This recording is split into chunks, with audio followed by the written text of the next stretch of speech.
in the peaceful town of Asheville, North Carolina, where the Appalachian Mountains create a stunning backdrop and life feels more relaxed, the shocking murder of Judge Gavin Blaine sent ripples through the community. Known for his steady leadership in the local court system, the judge was discovered dead in a remote hunting cabin, miles from his well-appointed home. No one could have predicted such a violent fate for someone who had always been a symbol of justice. Yet, as the investigation progressed, it quickly became clear that there was much more to his death than anyone had expected.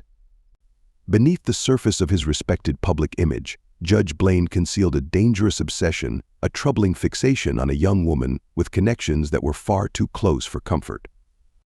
Mira Cates, the 24-year-old daughter of Sheriff Douglas Cates, became trapped in a tangled mess of manipulation and control. What started as a forbidden affair soon escalated into a suffocating obsession, culminating in a shocking murder that left the entire town in disbelief. As detectives dug deeper into the case, they uncovered a series of events that blurred the boundaries between victim and villain. What was the true nature of the affair? Who was responsible for Gavin Blaine's death? And what drove them to do it? The answers would emerge in ways no one could have predicted, and the final revelation would shake the community to its core, leaving them to question everything they thought they understood.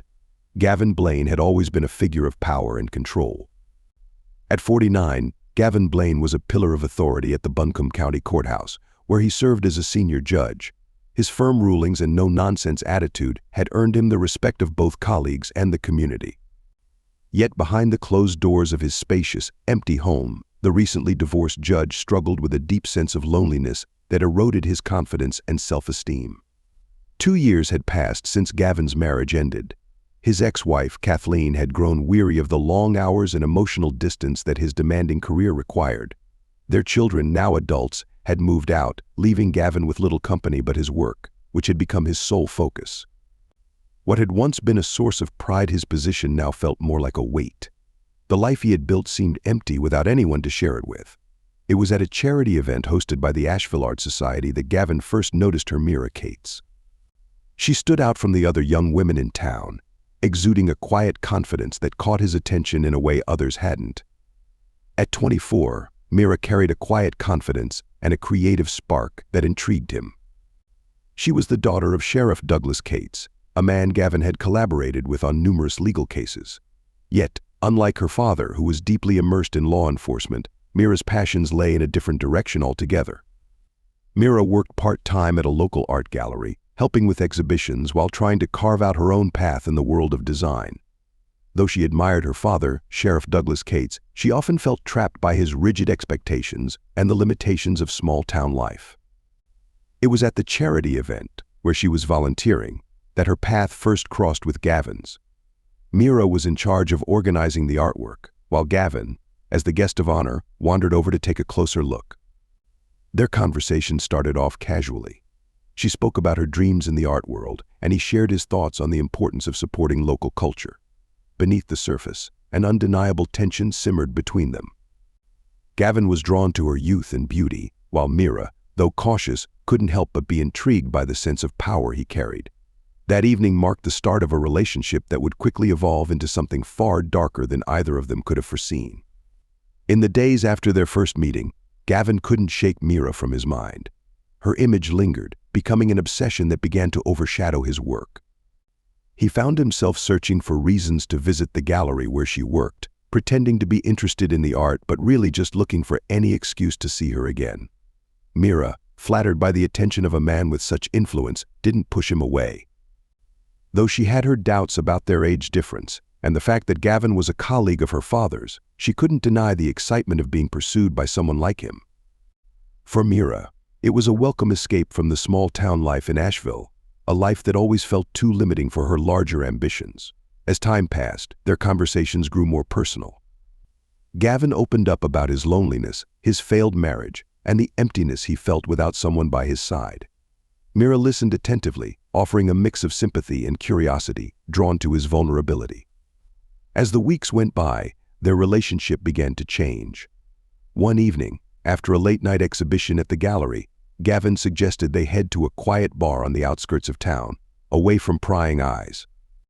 Mira hesitated at first, but the thrill of doing something rebellious, something forbidden, was too tempting to resist. One drink turned into another, and by the end of the night, the line between them had been crossed. In the dim light of the bar's secluded booth, away from the town's watchful eyes, Gavin kissed her, and Mira, caught in the moment, kissed him back. From that moment on, they were caught in an affair neither of them could control. They started meeting regularly, always in secret hidden spots, late-night drives, and secluded cabins in the mountains where no one could find them. Though Gavin tried to be cautious, he found himself growing more and more obsessed with Mira. Her youth, her beauty, and the way she made him feel alive again became a craving he couldn't control. Gavin started buying her gifts, jewelry, designer clothes, even small pieces of art he knew she admired. It was his way of keeping her close, making sure she stayed tied to him. Mira, on the other hand, relished the luxuries that came with their affair but remained cautious, careful not to let herself get too emotionally involved. Mira liked Gavin, but she wasn't in love with him. To her, it was an exciting escape, a secret thrill she could enjoy before moving on to the next chapter of her life. She never planned for it to become anything deeper or more complicated.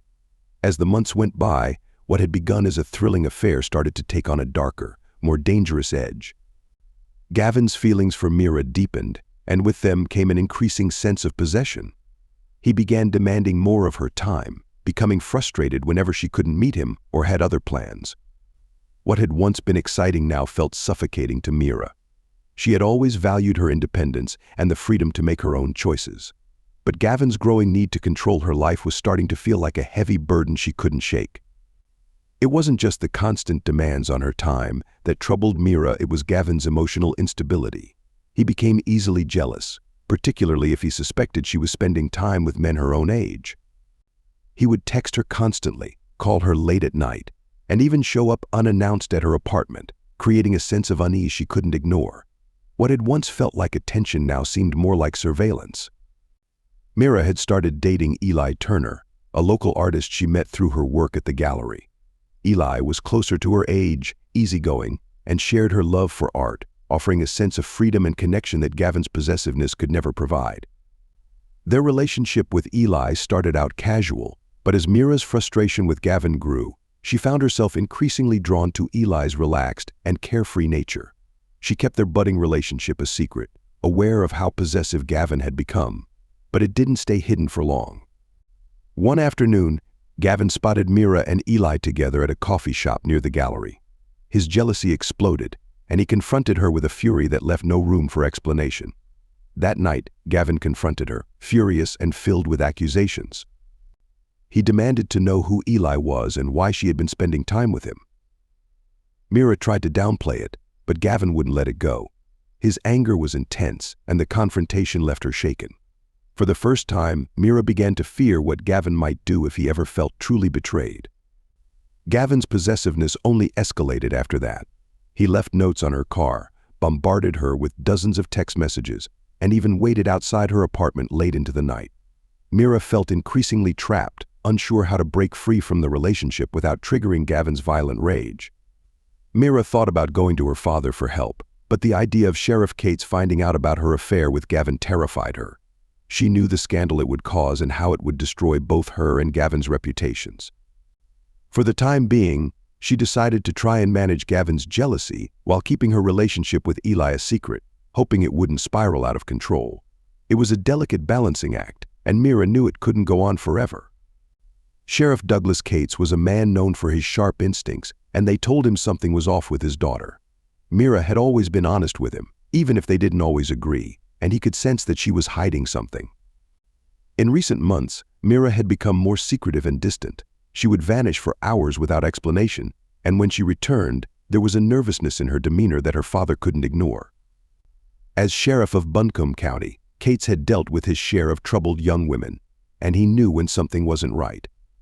He had dealt with runaways, girls trapped in abusive relationships, and those who had fallen in with the wrong crowd. But this was his daughter, his Mira. He had always believed he knew her inside and out, yet now, with each passing day, he found himself questioning that certainty. Something was changing, and he didn't know how to stop it. One evening, after a long day at the station, Cates was driving home when he spotted a familiar car, parked outside Mira's apartment. It was Gavin Blaine's car. At first, he thought nothing of it, perhaps they were just meeting for a casual conversation. But as he drove past, something in his gut told him it was more than that.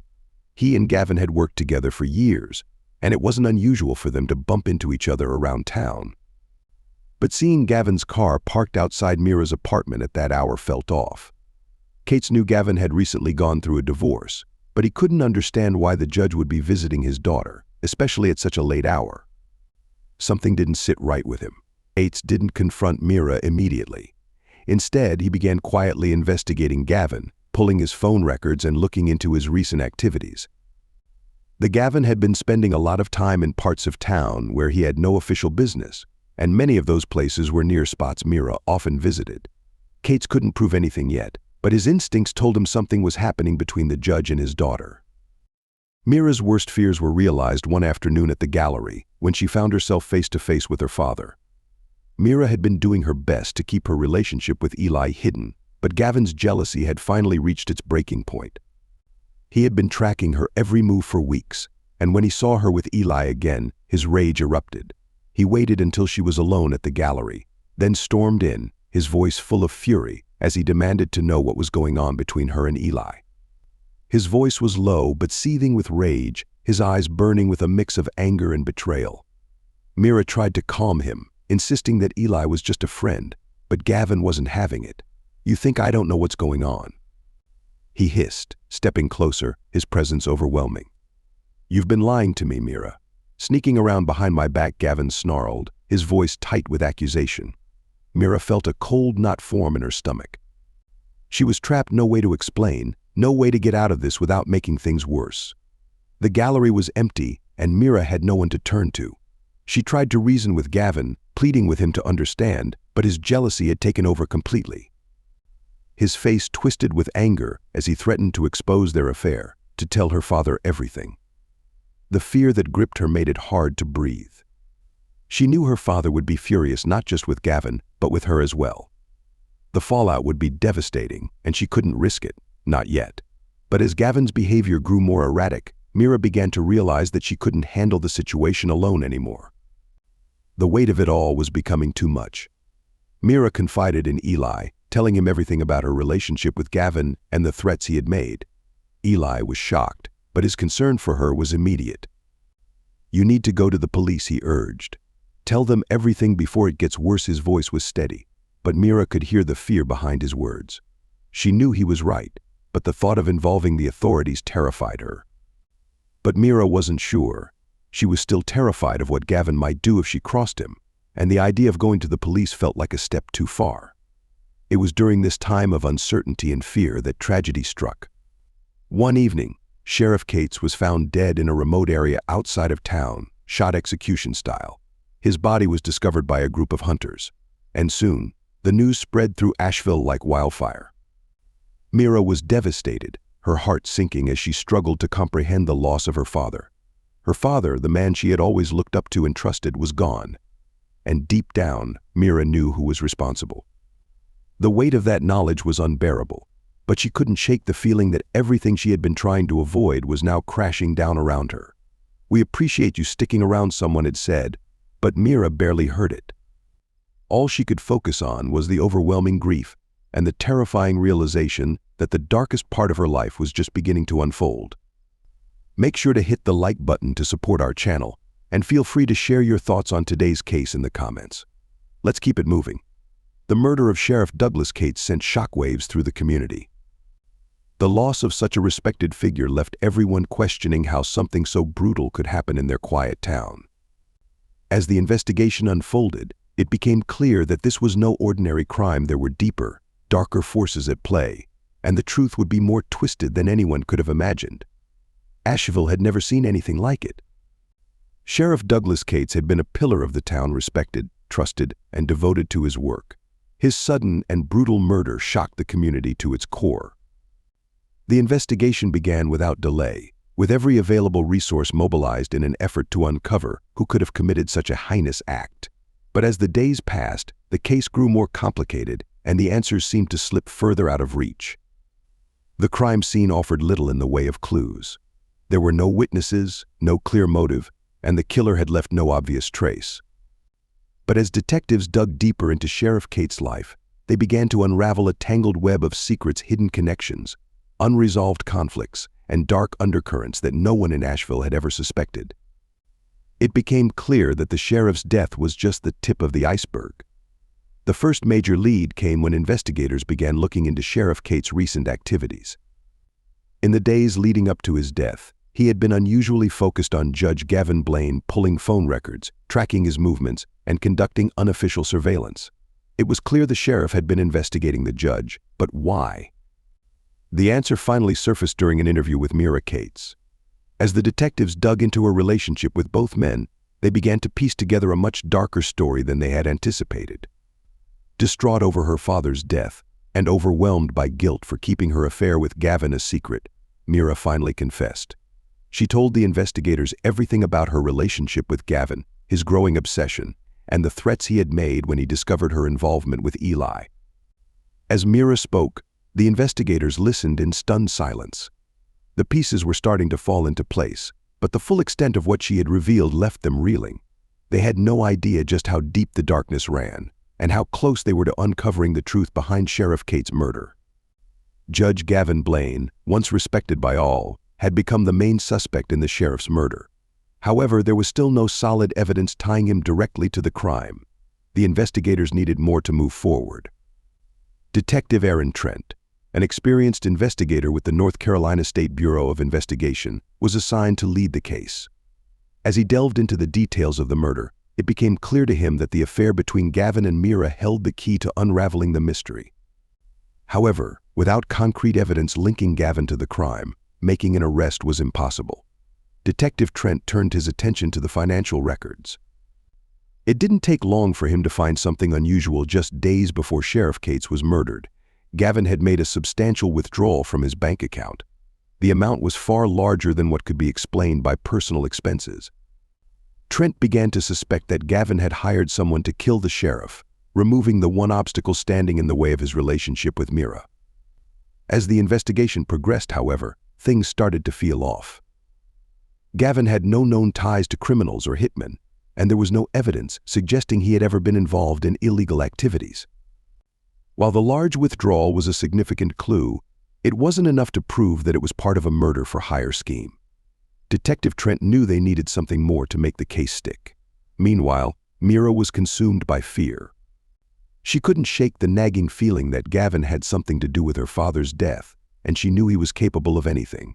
But with no concrete proof, all she could do was wait, hoping the police would uncover something before Gavin turned his attention on her.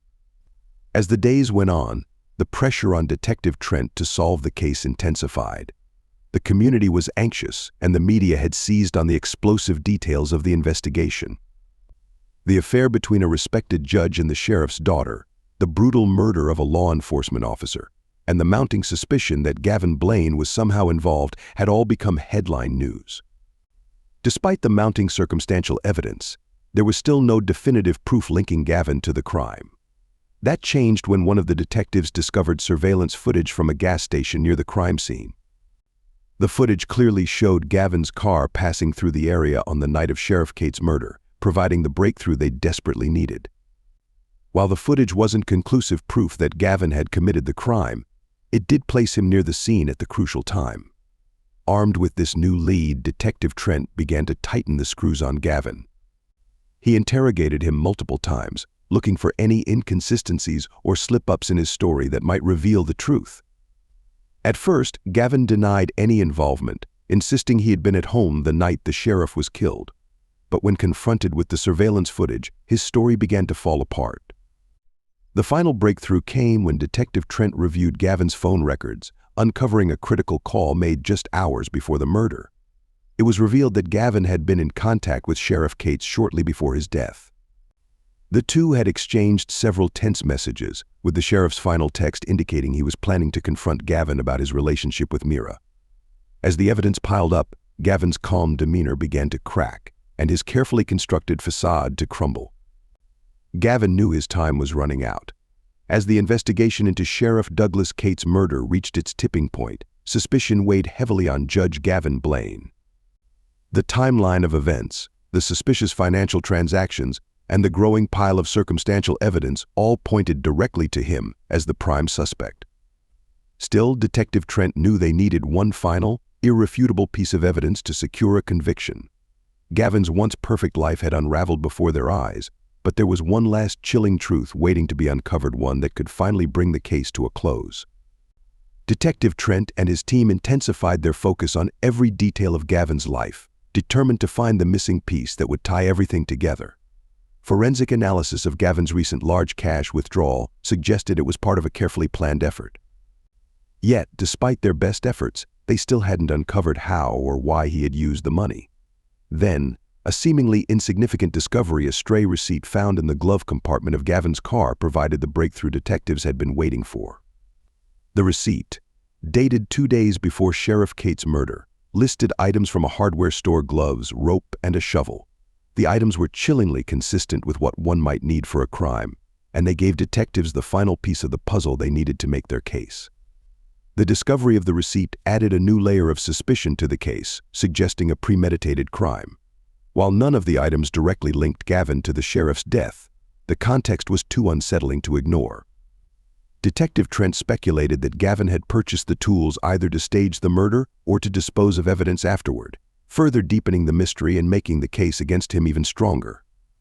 Even as the evidence against Gavin mounted, Detective Trent knew that without a confession or a witness statement, the case wouldn't be airtight. In a bid to break through, Trent decided to take a calculated risk. He brought Mira in for questioning again, hoping that her emotions, fueled by grief, fear, and guilt, might lead her to reveal something she had previously kept hidden. During their conversation, Detective Trent carefully prodded Mira to open up about Gavin. She was clearly on edge, and the weight of the secrets she had been keeping began to show. As the tension grew, Mira, her voice trembling, finally broke down. Through tears, she confessed that she had been aware of Gavin's obsessive behavior for months. She revealed that in his darker moments, Gavin had made chilling, possessive comments about her father, suggesting that he saw him as a barrier to his relationship with her. Mira went on to reveal that Gavin had often told her that if her father were out of the picture, their relationship could finally be open, and all the obstacles between them would disappear. While Gavin had framed these remarks as declarations of love, to Mira, they had taken on an increasingly menacing tone. The revelation sent a chill through the room and added significant weight to the growing evidence against Gavin, pushing the case closer to its breaking point. Though Mira was not directly implicated in the crime, her unwitting role in fueling Gavin's obsessive fixation had made her a key figure in unraveling the case. Detective Trent shared her statement with his team, and after careful deliberation, they all agreed it was time to confront Gavin head-on. With the weight of their findings, Trent secured a warrant to search Gavin's home, hoping to uncover the final pieces of evidence that would tie him directly to the murder. The search yielded the damning evidence they had feared: a handgun registered to Gavin, recently cleaned but still bearing faint traces of gunpowder residue. With this discovery, combined with the growing body of circumstantial evidence, it was clear that Gavin's carefully hidden motives were starting to unravel. Detective Trent, now armed with this crucial new evidence, scheduled a formal interrogation, planning to present the facts piece by piece in an effort to push Gavin into confessing. The walls were closing in, and it was only a matter of time before his carefully constructed lies collapsed. When Gavin was brought into the interrogation room, he carried himself with an air of calm detachment, as if he still believed he could talk his way out of the mounting accusations. Detective Trent began by methodically outlining the evidence: the suspicious financial transactions, the hardware store receipt, the timeline of events, and now, the handgun with traces of gunpowder residue. As each piece of evidence was laid out, Gavin's composure slowly began to crack. The initial confidence in his posture faded, replaced by a slight twitch in his eye, a shift in his body language that told Trent he was starting to feel the weight of the truth pressing in. Gavin's confidence began to slip, replaced by a growing unease. After a long pause, Detective Trent mentioned Mira's statement. He outlined how she had described Gavin's controlling behavior, his obsession with her, and his unsettling remarks, suggesting that if her father were out of the way, their relationship could finally be free to move forward. When Mira's name was mentioned, Gavin's face drained of color. It was evident that, despite everything, he had still held on to the hope that she would stand by him. As the realization hit that he was trapped, his calm facade completely shattered. Gavin stared down at the table, his hands trembling. After a long moment of silence, he began speaking in a voice so soft it was almost a murmur. His words were fragmented at first, but as he continued, a clearer picture started to emerge. Gavin spoke quietly about the resentment that had built up toward Sheriff Cates, who he saw as the biggest barrier to his future with Mira. He explained that, in his mind, he had reached a point where he felt there was no other option. The only way to be with her, he believed, was to remove the man who stood in his way. As Gavin spoke, the full extent of his obsession became chillingly clear. His twisted reasoning surfaced, where Sheriff Cates was no longer seen as Mira's father, but simply as an obstacle to his own desires. Gavin confessed that he had lured the sheriff to a remote location, pretending they would talk about Mira. He admitted to making the meeting seem friendly at first, hoping the sheriff wouldn't sense the danger until it was far too late. Gavin's face turned pale, his expression twisting with a mix of horror and regret. But as he sat there, it became clear that his sorrow wasn't for the life he had taken. Instead, he mourned the future he had imagined with Mira, the life that would never come to be. With Gavin Blaine's confession, the case against him was undeniable. The trial, held in the following months, became a media spectacle, drawing widespread attention. The public was captivated by the details of Gavin's obsessive affair with Mira and the chilling murder of Sheriff Cates. News outlets covered every development, and the case quickly became one of the most scandalous in Asheville's recent history. The courtroom was filled to capacity each day, with locals and reporters alike anxious to see the once respected judge now facing charges for murder. Gavin's defense team attempted to argue that he had acted in a state of temporary insanity, claiming his emotions and obsession had pushed him to the brink. But the jury saw through this defense, rejecting the idea that the murder was a crime of passion. Instead, they recognized it for what it was: a calculated and deliberate act driven by Gavin's twisted obsession. The trial revealed a chilling truth: Gavin's careful planning, the undeniable evidence of premeditation, and his own chilling confession painted a portrait of a man whose obsession had consumed him entirely. No longer the respected judge he once was, Gavin Blaine was convicted of first-degree murder. He was sentenced to life in prison without the possibility of parole, his once proud life now reduced to nothing but disgrace. For the rest of his days, Gavin would remain behind bars, a grim reminder of how far he had fallen and the deadly consequences of his uncontrollable desire. For Mira, the aftermath of the trial was a period of deep reflection and emotional turmoil. The affair, the murder, and the heartbreaking loss of her father were burdens she couldn't easily escape. The weight of it all hung over her, clouding any chance at a peaceful future. In her attempt to break free from the suffocating expectations of her father and the small-town life that felt so confining, she had unwittingly stumbled into a nightmare, one that would continue to haunt her for years to come. The guilt, the shame, and the trauma of what had happened lingered, leaving Mira to grapple with the devastating consequences of the choices she had made.